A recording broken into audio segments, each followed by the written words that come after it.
What's up everybody and welcome to the Proto Art. I was going to show you a very quick tutorial on how to create a digital tag. So, the image I have here is of a young lady at a little cafe or restaurant. And we're going to turn this image into something like this.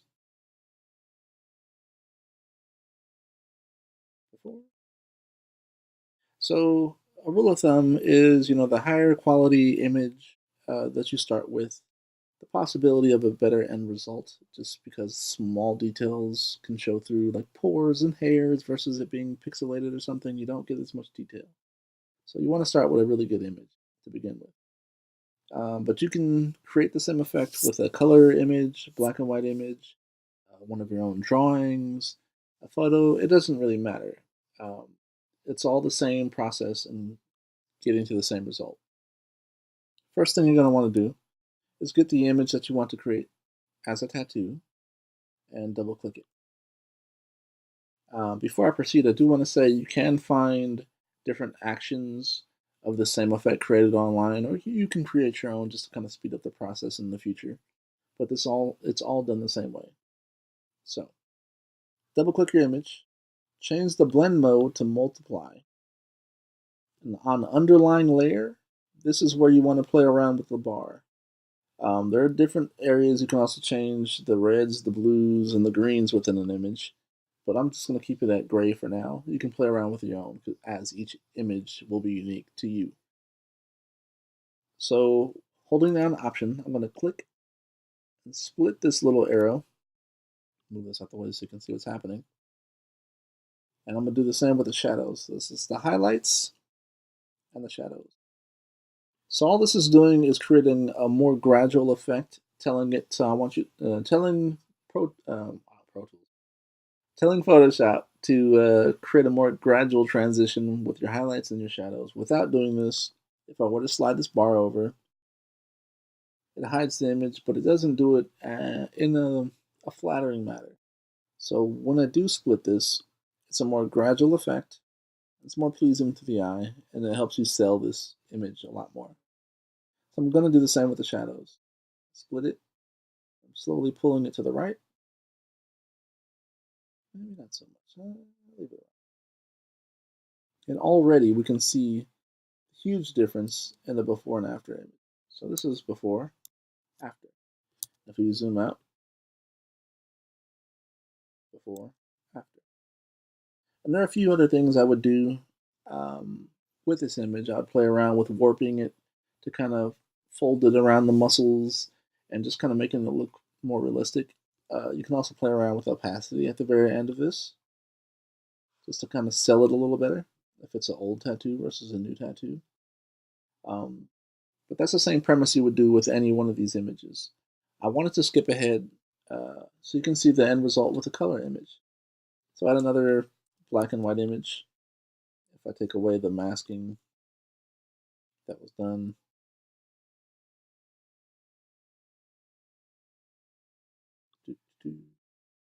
as you can see, I went into the blend modes, the blend if, changed a few things around with color as well. Right. Yeah, playing around with that so the shadow of this original sketch drawing I had done shows through. Let's see. Okay, so I wanted to start from scratch, kind of, with another image here. It's of a cat. So let me zero this out real fast. I should have did this beforehand. Just so you guys can see, playing around with some real basic modes here can create some really cool images.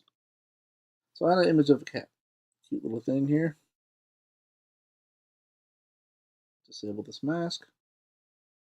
And I wanted to give her a cool little cat tattoo.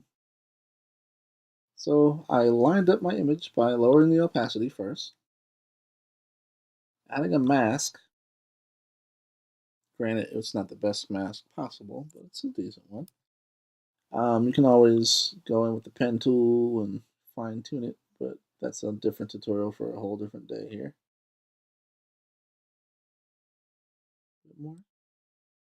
So same process. Double click going to change the blend mode to multiply.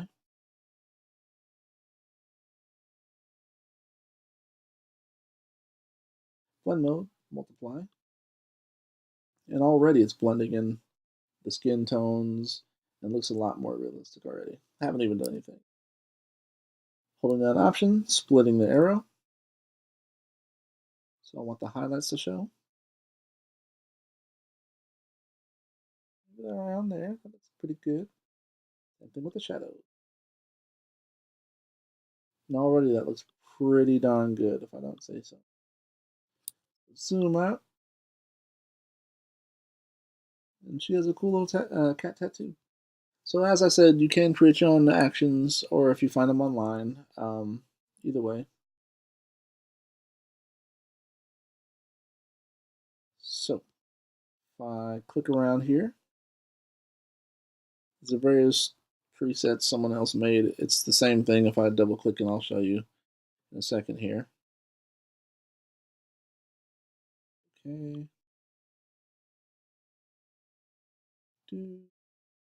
Stick with that. So if I double click it, like I said, they did the same thing. Whoever made that particular action. Played around with the blending, still multiply. Did they use any colors? Nope. I don't think they played around with any colors. But if you wanted to take it a step further, you can split this. And within that same color range, other the red greens and all that, play around and get the highlights to look a little more realistic.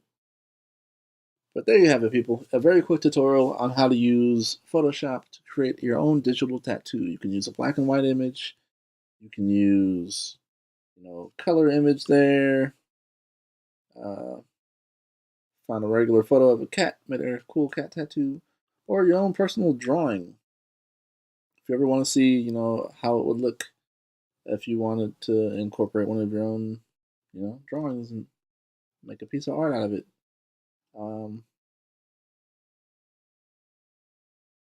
Crazy tattoo on her face or something. Go for that Ashy 6'9" look. It's over here, rotating. And then here's where you can like play around with like bending the image and warping it and making it look more realistic, as it's not going to be, flat on someone's face.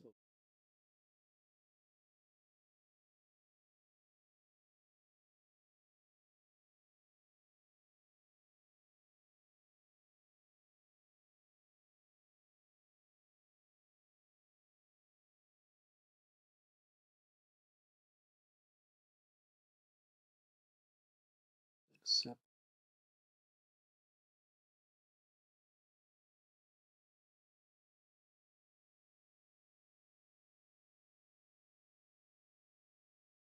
I'm just kind of clicking through the different presets here. Sorry, I'm not talking too much.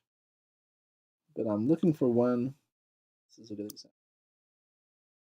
As the image is an okay image, you can kind of see, well, actually, that's just created from the grain, but it almost gives it an effect of pores on the skin, and it helps sell the tattoo more. So, Virgo tattoo, boom, cool drawing.